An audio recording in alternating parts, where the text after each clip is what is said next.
Quero conversar então agora com o Bruno Musa, que já está conectado conosco também.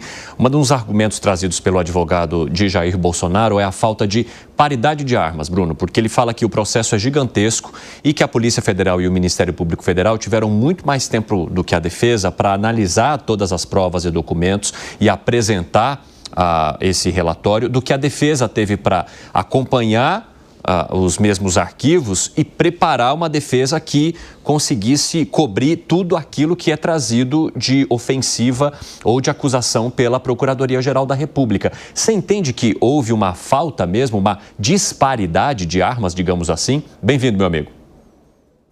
Muito obrigado, boa tarde a todos aqui da bancada. Alan, prazer estar aqui contigo novamente, seja bem-vindo. Bom, vamos lá, eu acredito que sim, eu acho que isso, repito o que eu venho falando, independe de espectro político ideológico. Se nós abstraíssemos aqui o réu, quem está sendo julgado, e colocássemos uma pessoa X, que não há uma aprovação ou rejeição por parte da população, a justiça deveria ser assim, cega, por completo para a defesa política e ideológica e sim para um respeito constitucional para seguir todo aquele rito processual, tudo aquilo que a própria Constituição brasileira manda para um determinado julgamento ser o mais justo e o mais transparente possível.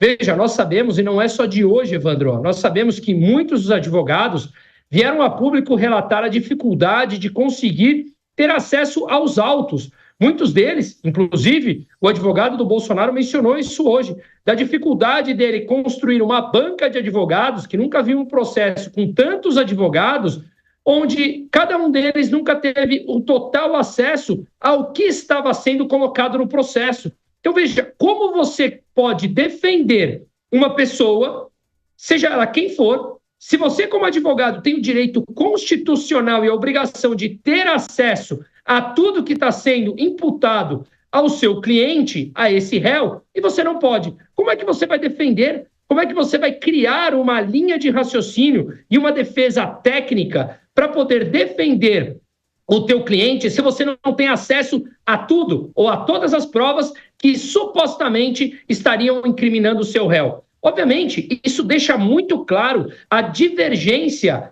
processual e de armas que foi mencionada aí. Eu acho que isso, partindo um pouco do que o próprio Piperno falou, que eu concordo com ele, uma discussão de valores e éticas, no Brasil isso aí simplesmente foi deixado de lado. Como é que nós podemos defender valores e éticas num país onde depende de quem está sendo julgado para ter acesso a uma determinada forma de processo ou outra? Ou, se eu gosto da pessoa, devo condená-la ou devo absolvê-la. Se eu não gosto da outra, eu devo ter uma outra tratativa. Mas a Constituição não diz isso. A Constituição pouco importa se você gosta daquele ou do outro réu. Ela diz que você deve segui-la. E, obviamente, repito, se nós não gostamos da Constituição, e eu sou um deles, um amplo crítico da Constituição de 88, façamos do rito legal de todo o processo para conseguir alterar a Constituição de acordo como ela manda que seja alterada, mas não inventarmos regras e darmos mais força para um lado, porque nós gostamos mais de um ou não gostamos pessoalmente do outro. Isso não é justiça, isso são armas diferentes e isso é uma discussão, sim, de valores e éticas, de virtudes, que simplesmente no Brasil foi completamente abandonado, deixando de lado e funciona para um lado. Portanto, não há ética, não há moral e não há Constituição.